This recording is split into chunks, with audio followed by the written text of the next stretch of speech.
All eyes are watching, and we've got to go out there and perform and prove what we can do.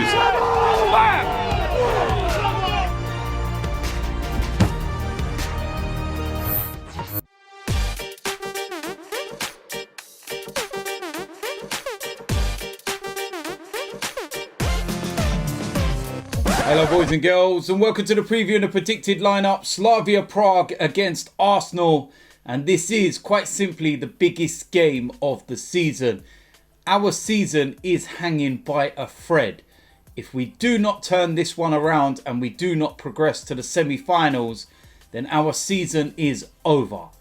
It is that plain and simple.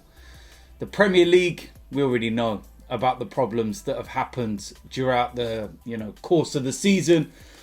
We're not going to finish in that top six. We're not far away, but I just can't see it. That is not our main concern. That's not our important part that we should be worrying about. Getting into the Champions League, albeit when you look at the performance of PSG and Bayern Munich, it don't even bear thinking about being in the Champions League. But that is what we need to progress as a club. We do need to get into the Champions League to be able to attract certain players to the club, to be able to give certain funds. And this is our only avenue, because we're not going to get into it via the Premier League. We've got to win this competition. Now, I've said so many times that we've been given a very favourable pathway to the final. And if we mess this up at the first hurdle against Slavia Prague, then sorry, that is just not acceptable. I know that Slavia Prague have got an unbelievable home record, but let's, take that into context and the league that they play in. Come on, but how has it got to this? How are we in this situation? This game is huge. Leicester went there. They drew 0-0. Rangers went there. They drew 1-1. That result would be enough to get us into extra time. And then we would have an extra 30 minutes to try and find an away goal. And it's like double bubble. And I don't agree with the away goal, continuing during extra time and everything. But whilst it's still in place, because it's apparently going to get scrapped next season, let's use that to our advantage. Playing away second and everything else. We've got to turn this around. We've got the players and the capabilities of doing it. This tie should effectively be over. We should have scored at least 3 or 4 goals in the first leg. And even after that, we should have been able to look at the situation and say, right, we got the 1 goal. 86 minutes gone. Done and dusted. Let's just get out of here with a 1-0. No away goal conceded. And then just absolute schoolboy stupidity in the 93rd, 94th minute. Team lineup's going to be very interesting. Listening to Mikel Arteta's press conference, and there's some question marks over Aubameyang and Ødegaard. They've not been ruled out. It's the usual customary. They're being assessed ahead of the game. But we'll be able to find out quite early whether they are actually involved, because we'll see whether they're actually on the plane to Prague. So I suppose that's the one bonus, given the fact that it's away, that you get to see actually who travels. And I think both of them will actually travel. Saka has been past fit. Smith-Rowe has been past fit. So we should have the players. With that said, let's go and get into the predicted lineup. Starting off in goal, Leno. Straightforward. Going to need a big night from him. It's very, very simple. The back four. First of all, on the right-hand side, I'm going to go with Cedric. Not Bellerin, not Chambers, Cedric. I think that in the final third, he could be very crucial.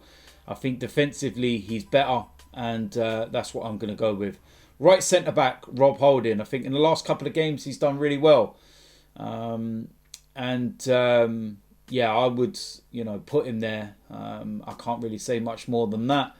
Alongside him, temptation to put Mari in there, because I think he does well when he's come in. Bar one game a few weeks ago where he looked a bit, ropey. But I feel that Gabriel is still our best centre-back, so he will go in there. Left back, I'm going to go with Saka. I don't think that we're going to experiment with the Granit Xhaka situation that we did at Sheffield United. Slavia Prague are a different opposition in comparison to Sheffield United. I think for this one, we need the pace, the energy, and the balance, which is why I would go with Saka. The midfield, first of all, Thomas Partey. Need a big performance from him. These are the kind of games that we need him to turn up in and perform. I can't say much more than that. Thomas Partey. Alongside him, Granit Xhaka going to resume the midfield role. And like I said, I think that the opposition is a lot more different than it was against Sheffield United. And we need Granit Xhaka in that midfield with a presence and everything else. So that's what I'm going to go with. Attacking three, of course. Got a few, selection headaches, shall we say. But for me, on the right-hand side, I'm going to go with Nicola Pepe. I think when he came on against Slavia Prague, you see what he can do. They do not like the pace and the directness. So I would start him. Very, very simple. In the number 10, Martin Ødegaard. And I'm praying that he's fit, because in the last couple of games that he's been missing, you've seen just how important he is. That's no disrespect to Emil Smith-Rowe, but Martin Ødegaard for me is just levels. And I think we need him. And if we do have him, we've got every opportunity of cutting this team apart. That's what I'm going to go with. On the left of the three, I'm going to go with Martinelli. The pace, the power, doesn't let anybody rest for a minute. And from what I see of Slavia Prague in the first leg, that is exactly what we need for this game. I can't say much more than that. He needs to go out there and he needs to play, and he needs to be able to perform and be direct and everything that we know Martinelli can do. It's that straightforward, that simple, so he goes in the team. Up front, main striker, Alexandre Lacazette. Now, I know that Aubameyang, could well be available, but I just feel that after the 2 goals at the weekend, the fact that he has been scoring quite a lot recently, why not play him? If Aubameyang is 100%, then there is that argument for him to start as the main striker, because his goal scoring return as the main striker over the last month or so has been really, really good. And he is the talisman. It was, I know he's having a bad season, but he should be. And he is that one that you want in certain situations, at certain moments of the game. It's such a debate. But I'm going to go with Lacazette based on the fact that I don't know whether Aubameyang is 100% and whether he's recovered from the flu. And yeah, we need him to take his chances. Should have scored at the Emirates last week. That opportunity was huge. You can't be missing that.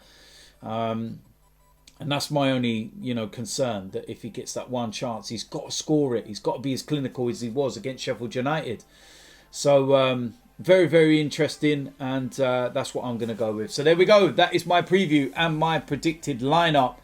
I think that is a very strong lineup. Leno, Cedric, Rob Holding, Gabriel, Bukayo Saka, Thomas Partey, Granit Xhaka, Pepe, Ødegaard, Martinelli and Lacazette. I think that's a very strong lineup. I think that's strong enough to win this game.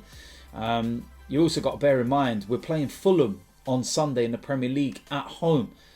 And I think that we can go all out in this game. It's as simple as that. This is the season right here, not the game on Sunday.